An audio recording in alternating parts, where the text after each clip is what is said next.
to the Global Love Revolution channel. Today, our special guest is with Michelle Tichy.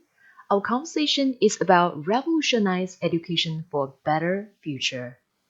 Enjoy. Where can we start to rethinking the purpose of school? Maybe that's the first question. How can we rethinking the purpose, right, of school? Why the school starter? Like, why did it start in the first place? I should say. So it was started originally back at the dawn of human beings as a way to teach children and train them about things that were relevant to the culture and the era that they lived in. And so, the first formalized public education systems happened a long time ago. And they were primarily intended to make sure that they were creating people for their society who would function in the society as it existed. Flash forward to the United States, when we originally created formalized public education in this country, it was very much oriented around making sure that children would be good factory workers, children would be good farmers, and children would be capable, if they were from a higher socioeconomic status, becoming good leaders. And that was very oriented around the time and the era and the culture that they existed in. And as we move forward through the Industrial Revolution and beyond, we have stuck to a model that is very based on the pre-industrial and then immediate post-industrial era. The hours of schooling, the focus of schooling is very regimented, like a factory, or in some cases like a farming schedule. But we have struggled a great deal over the last 50 years because we were post-industrial and we transitioned into this information age. Well, we haven't actually shifted our paradigm in education. Yeah. So that's just one kind of historical lens on why we're stuck.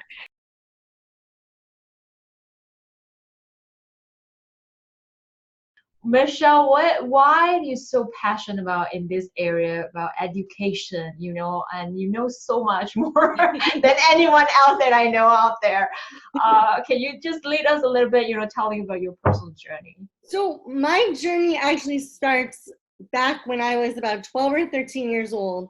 I have two younger sisters, and especially my youngest sister, who's 7 years younger than me, really struggled with the paradigm of education back in the late 80s, early 90s. And I was old enough to do research. And so I started really saying, well, why does education have to operate this way? Because my baby sister, who's no longer a baby, was highly creative, extremely brilliant when it came to like expressing feelings and artistic expression and connecting with other people. But the rigidity of the way the school system was set up really challenged her. And she did not like kindergarten. She didn't like preschool. And those are usually the best years of our educational experiences in modern American schools. So from that point forward, she kept needing to switch to a different school and find good teachers because for her, the paradigm just didn't fit. And so myself as a teenager and older sister really started diving deep into like, well, what is going on in education?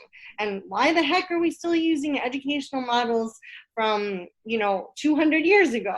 And, and the ones that we like from 200 years ago are like Montessori, and not even that old, but from the last 100 years are like Maria Montessori and Rudolf Steiner and Reggio Emilia, which are outside of our standard box for education. And so I actually encouraged my parents as a teenager to send my little sister to Montessori school. She even did a year at a Waldorf school, just because finding a good fit for her was really hard. So I was pretty young when I started this journey. And I remember telling my cousin when I was 15 years old that I was going to change the way education functioned in the world by the time I was a grown-up. Wow. So I'm on that mission, and I need to create the fire, the spark of imagination, because I've Mm-hmm. been doing this work with my heart and soul for most of my life. Flash forward, um, I have a daughter who, like my youngest sister, never quite fit into the traditional models. So I Mm. really worked to make sure Alex, who's now 15, almost 16, has been in project-based schools that were very socially and emotionally responsive. They were a lot more heart-centered schools Mm-hmm. and much more based on children being able to show what they know rather than just taking tests. Um, so that's kind of been rapid fire, my current incarnation of this work, separate from my actual training, because I have a PhD in educational psychology and have Mm. a graduate minor in from the Center for Complementary and Alternative Healing at the University of Minnesota. So I've been trying to blend this desire to transform education with Mm-hmm. formal education for the last 20 years. Wow. Okay. That shows, like when people would say, follow your passion, the passion thing is come from your enthusiasm, right? To really putting effort and keep on going. I think, Michelle, you have accumulated so much of the knowledge and insight from two different worlds, right? One is your sort of like your imagination of what the school look like, and the other one is actually current reality.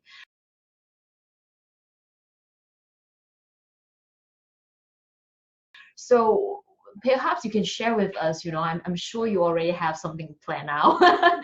How can we actually, where should we start to actually, if someone out there like just as passionate as you, they are thinking about, they want to be advocate and change this school system, where can we start to redesign the new school system to make it work for everyone? The good thing is there are other people who share this desire. The Mm-hmm. challenge or the opportunity we are faced with is that the political infrastructure around education is very rigid. It has become a political pawn over the last 2 decades that has been really taken the power out of parents and teachers' hands and put it into these artificial constructs, all under the auspices of closing the achievement gap, which I have no problem with trying to make sure that everyone, regardless of their socioeconomic status, regardless of race or anything else, I want to make sure everyone is educated absolutely to the best of their ability and our ability. But under the umbrella of, well, we have to do this to close the achievement gap, we've gotten Mm-hmm. more and more rigid, and we've gotten more and more dogmatic about teaching to these tests and test scores as the be all and end all of our educational system. But they're faulty at best. Even the best standardized test only gives us a snapshot into what's actually going on in a Mm-hmm. classroom or what a child actually is getting out of the education system.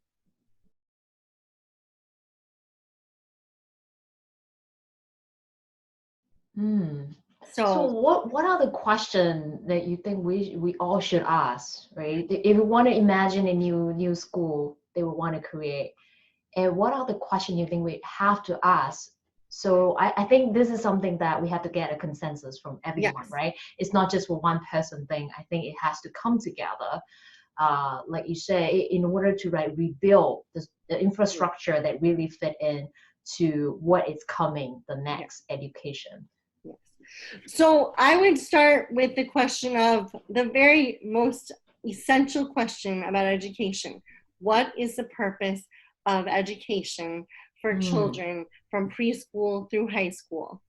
And my answer to that is, in the 21st century, when you can get as much knowledge as we all learned in our entire educations in less than an hour by clicking buttons and using search engines, we Mm-hmm. need to reframe education so we're creating creative problem solvers, thinkers, people who are driven by their own bliss, their own passion, and their own drive. And if we continue on the road we're on, education is not serving the world we live in. We are challenged with some of the greatest problems in human history, And if all we're doing is creating cogs in a wheel that's so broken it doesn't even work, we have failed not only our children, but our entire planet. So it's really that essential to me. Like, we have to rethink what the essence of education is. Because I think when children are given the tools to be their own geniuses, their own brilliance, and they can shine their light on the world, that's how we, A, get every child loving school. That's also how we solve all of the planet's problems that we're faced with. And that's how we also shift the paradigm overall towards a more love-centered, more connection-centered community.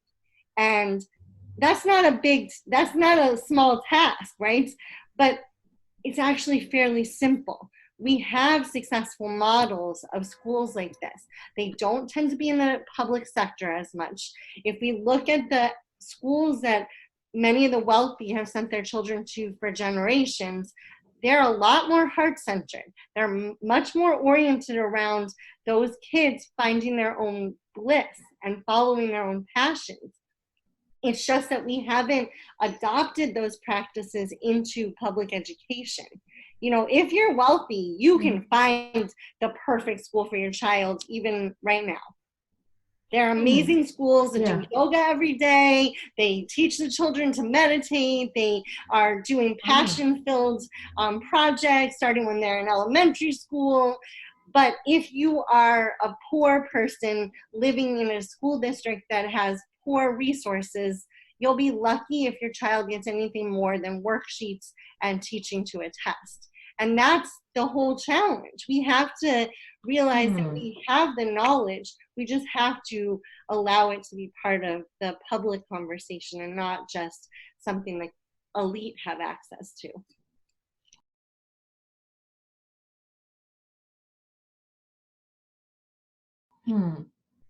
That's a very interesting. I think that's a sort of involved a little bit like political, conversation regarding like public and private. Yes. I was just wondering, like in the public sector, why why is that?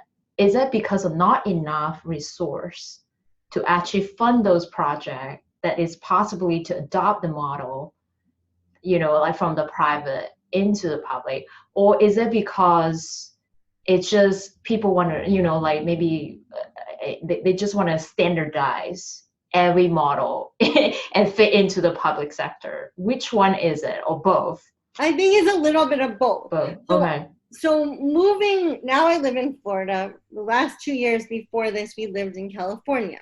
In California, they have the same problems in terms of resourcing their schools, but they realized a lot faster that they needed to use the gift of the knowledge base in California to create schools that actually respond to the research. So California is more inclined to use their resources at this point to create schools that are based on brain research, that are grounded in project-based learning. They're much more willing to take those risks.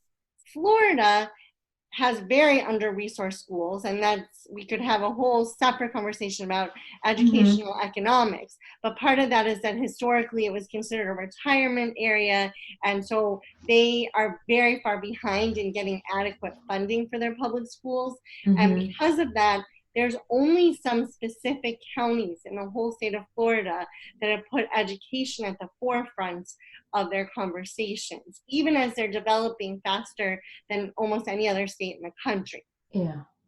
Wow. So I would say we have in many states used the need to standardize everything as a justification to get away with what we're doing.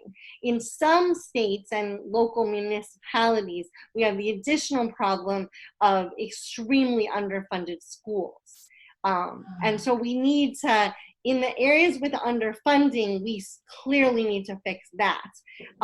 But in general, we have to move out of this standardization as the model of best practice. Because guess what? It's not. And we have the research to back that up. We know that one size doesn't fit all. We know that student-centered classrooms where the teacher is empowered to reach the needs of the individual students are much more effective than any model that says, this is your script and this is what you're teaching. And there really are schools like that. I totally agree. I actually witnessed, like I went to a school teacher, like just visit my friends, and I would just like amazing how they do things is so systematic. Like everyone doing the same thing, and I walk into the classroom, the children not even paying attention. They're just doing their own thing. And the teacher got mad, you can hear them yelling from the classroom.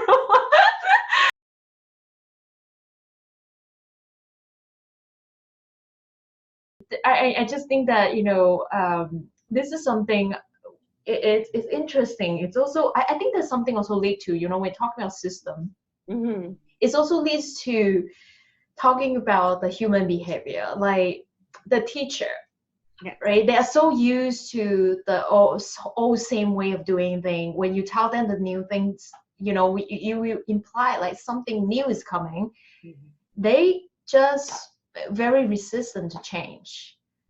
And for your perspective, Michelle, like how do you deal with this? Like how it is collectively, I think in education field, still have a lot of like educator out there. They just don't want to change, right? They says yeah, this is good, let's just go with it and roll with it. So I would challenge the media's assumptions about this, because I intentionally made sure that my 5-year-old got the oldest, most experienced kindergarten teacher this year, because she's the only teacher in that school that has experience running a classroom from a heart-centered perspective, because she started teaching in the 90s, before we over-standardized the education system.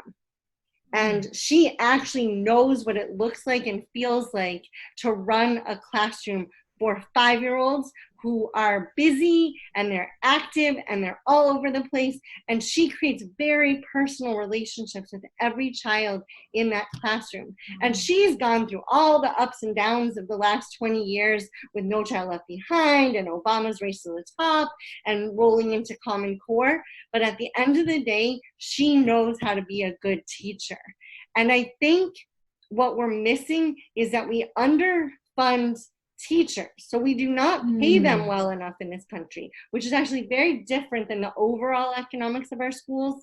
In many states in this country, you make more as a garbage collector than teaching our children. And that to me is absolutely tragic. So it takes someone who really loves the work of educating children to stay in a school more than 3 to 5 years. And so, yes, there may be some people who are relying on the unions and I'm just going to stick it out for my pension if they even still have one left. I mean, that's been challenged over the last decade a lot as well. So a lot of these old paradigms that, oh, the old teachers won't change. Well, I actually prefer teachers who are more experienced at this point, because they've stuck it out and they have good bones when it comes to educating. They're not showing up every day because they just want a paycheck, because their paycheck's not worth much. Many of the ones, who are trying to support a family alone have to work a second job. And so clearly, I actually think some of the more experienced teachers are the ones we want to work with to transform the system. And then I've also been doing teacher education for the last 15 years. And I would say that more and more the people going into education want very much to be part of the change. We just need to seize the opportunity. Okay.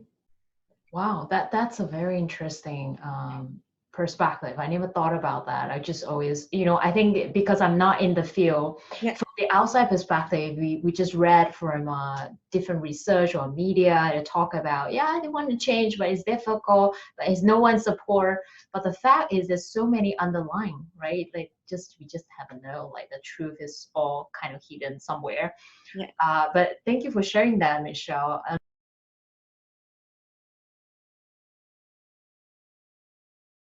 I would start with the idea that 3 to 6 year olds are meant to play, and really creating play-based environments. And it is about environments. It needs to involve beautiful outdoor spaces regardless of where you live. And there are models right now, of schools all over the world that are doing wilderness-based preschool and early elementary schools, where the kids are outside as much as possible, and then when they're inside, they're doing creative, active, scientific, and exploratory activities. And we don't have to look that far. I mean, there are child development centers that are accredited in the United States that have been doing this for a long time, beautifully well.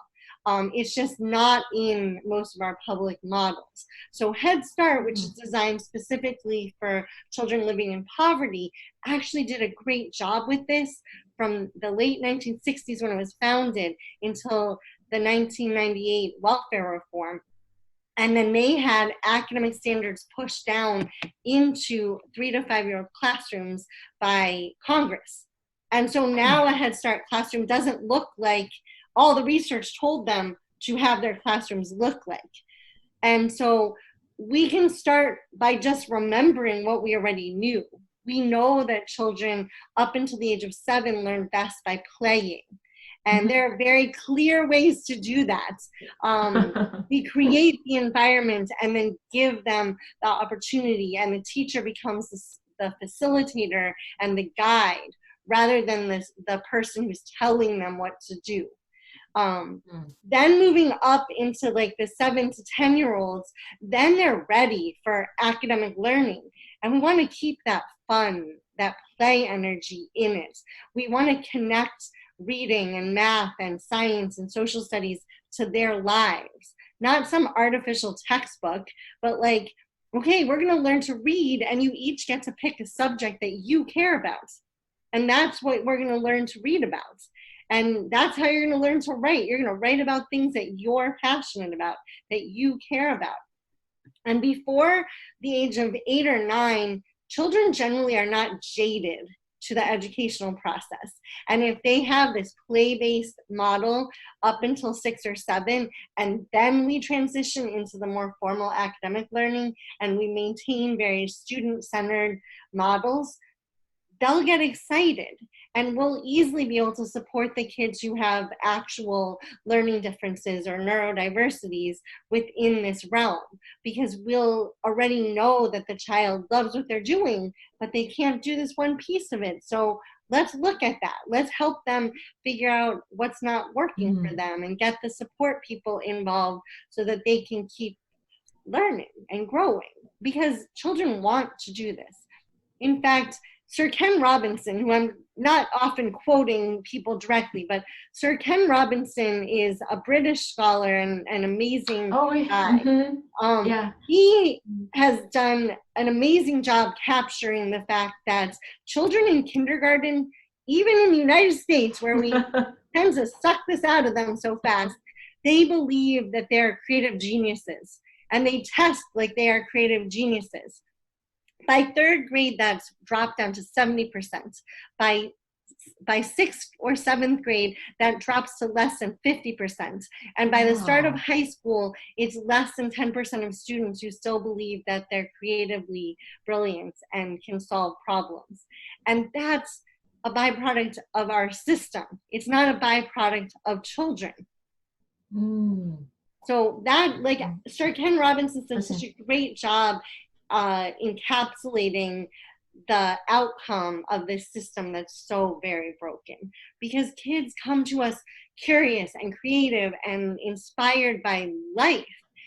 And if we just created spaces that continued to inspire them and supported them in their natural process, our school systems would work. And kids would not want to drop out of school. They would not hate school. They would love it. But instead, we've created all these systems that suck the love of learning out of them.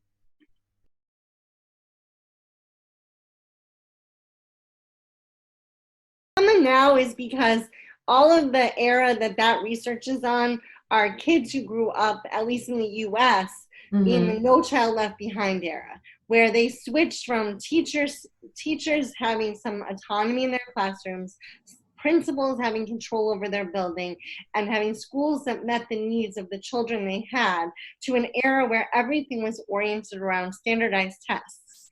And so these kids, the millennials, Mm-hmm. which is really who we're talking about, Yeah.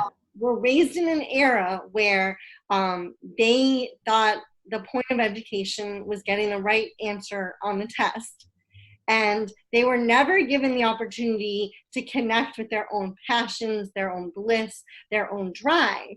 And so they're either going to want to drop out of high school, not go to college, go to Yeah. college and drop out of that. That. Yeah. They can't figure out what they want to do, because that's a process that actually should have started much earlier. Like ideally we Mm. start identity development work when we're 12 or 13 years old.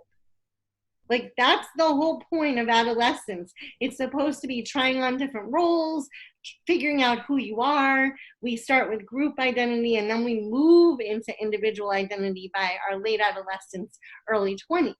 But now we have this generation, the millennials, who were never given that opportunity. And so now they're stuck in their 20s and 30s, pretty much lost, because Yeah. they don't really understand that intrinsic drive to learn and find your own passion. And even the ones who claim to have found that are often like wisping around in the wind, because there's no rootedness to it. They've never had the opportunity to be passionate about a big dream and then have someone help them scaffold the roots down back into the earth so that they can do grounded work in the world. Wow, yeah. That is so, oh, I mean, you describe perfectly, Michelle. It's yeah, it's sort of like they losing the root, you know. They always see the fast, instantaneous gratification. They're like, oh, okay, I want this right away. You know, they never know, you know, what's the foundation here. Or when they see, especially nowadays, like you can go out and just go on social media, you see someone doing something you want to do, and you thought this is something, oh yeah, it's my passion, go for it. And then at the end it's like, no, this is not what I want. I like the ideas you're talking about, you know, really it has to start earlier. Mm-hmm. And having the age group, and you know how you actually create that structure that fit into those group, it really will help in terms of human development, right? How you evolve to become a really bright future being. Oh my God, this is, I think we really need that new school coming abroad. I can, you know, I feel the more you talk about, I have like a goosebump, you know, I think this is something is coming together.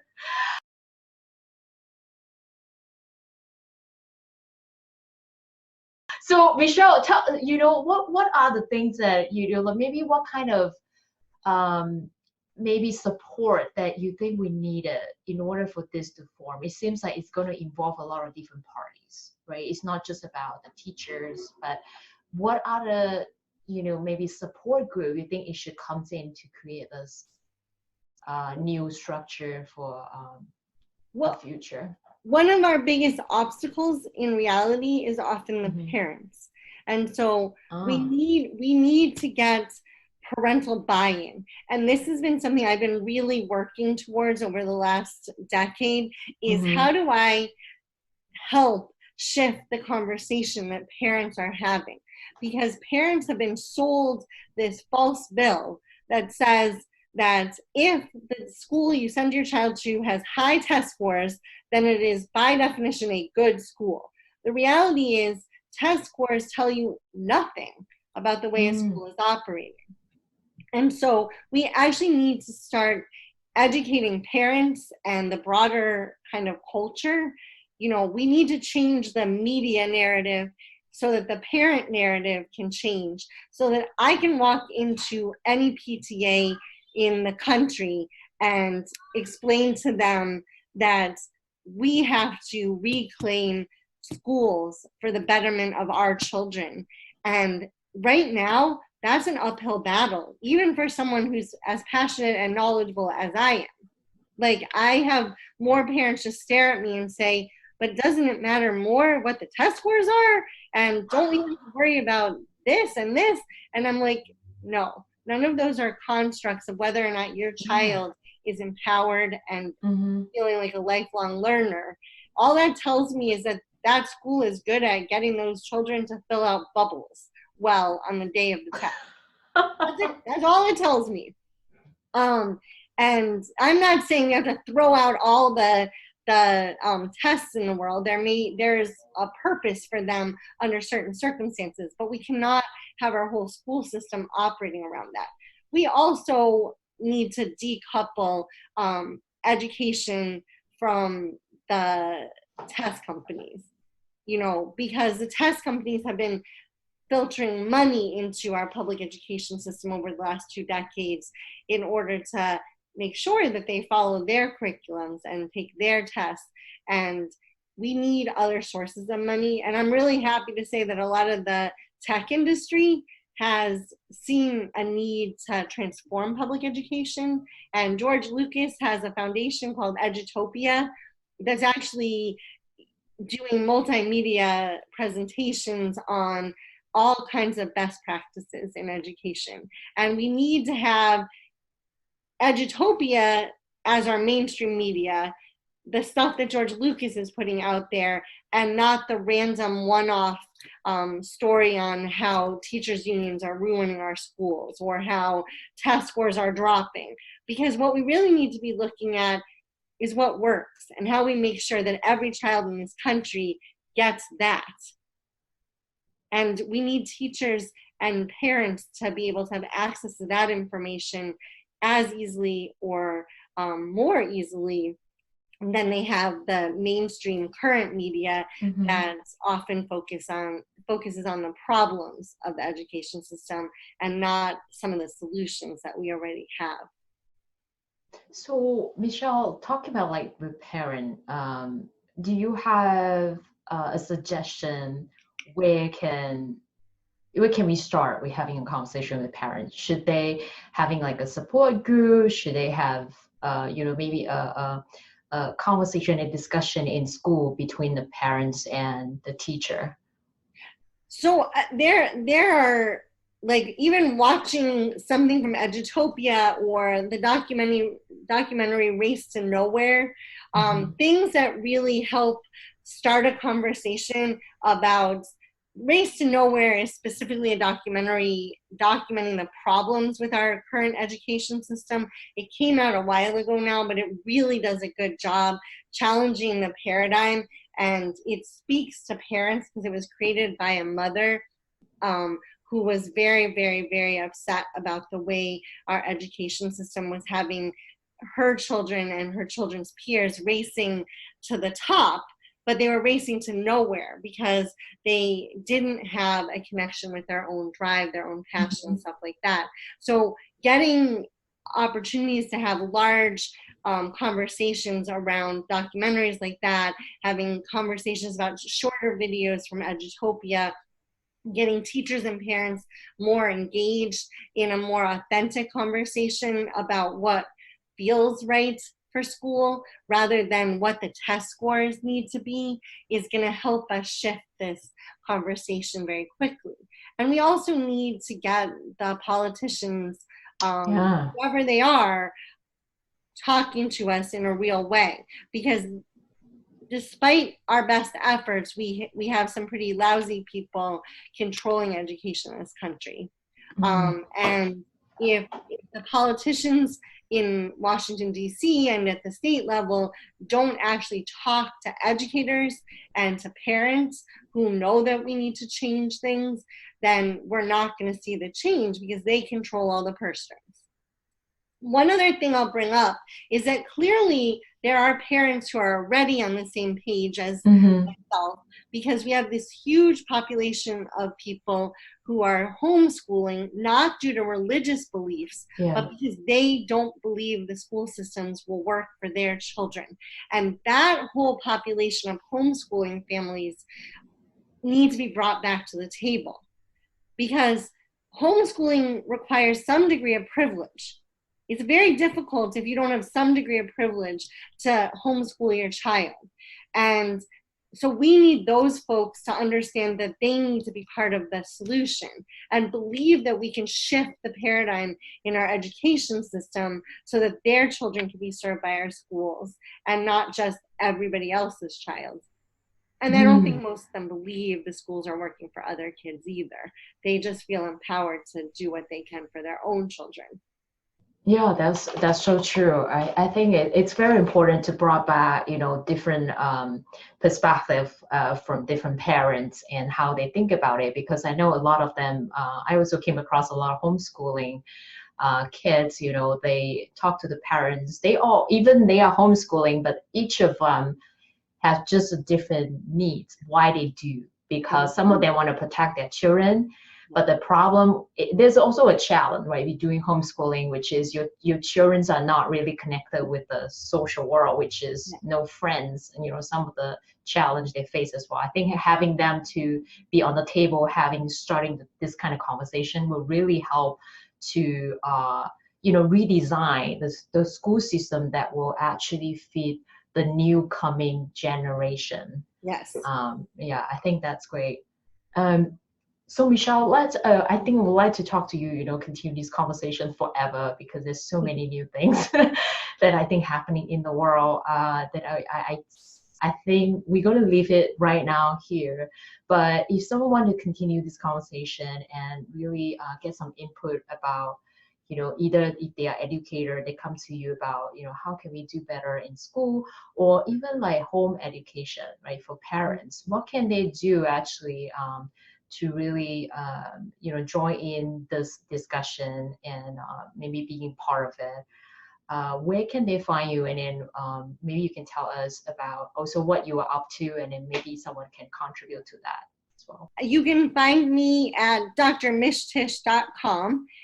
And I will also share all my contact information with Rachel so that everyone can get access to Mhm. it who watches this video.